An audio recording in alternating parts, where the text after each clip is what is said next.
I have always been a fun, quirky child growing up. I always made my parents or friends laugh at the silly things I would say or do. I knew I was a little different from others early on. I was undeclared my first semester freshman year. I remember I had double ear infections when I was 2 and had to be in speech therapy from preschool through 6th grade. This is what inspired me to go into speech pathology. Throughout my life, I have always had a love for animals, whether they be little furry creatures or big animals. Horses and dogs have always been in my life, and they have taught me many lessons. Eventually, I showed dogs in the American Kennel Club and in 4-H. My passion for horses developed around 9 or 10 years old and has continued today. I have had many accomplishments with horses, and the biggest accomplishment today has been getting reserve champion at the State 4-H Horse Show. It has always been a dream of mine to own my own horse barn and have several dogs. While I was in 4-H, I learned so many things. I learned to work as a team, hold positions, sportsmanship, and giving back.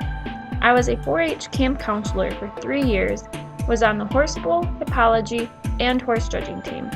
We were state champions 2 years back to back and went to nationals 3 times.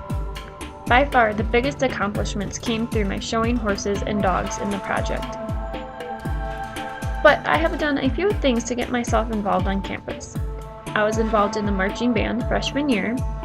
I also got a job freshman year, working in the general access computer labs on campus. I'm still working there today.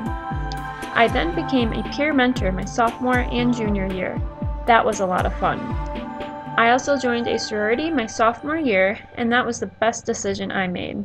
I eventually held a position as chaplain, lived in the house, and received a little sister. An option I would like to pursue in my future would be an EMT. This option started when I got thrown from a horse and broke my back and had flight for life.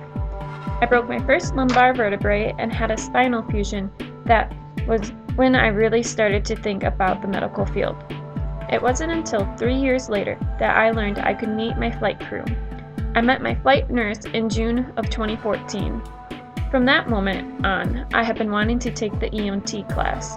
Unfortunately, my schedule has not permitted me to take it. For now, though, I see myself being a school counselor in the future. I have been accepted into Indiana State University for their school counseling program. I'm very excited to start this career path.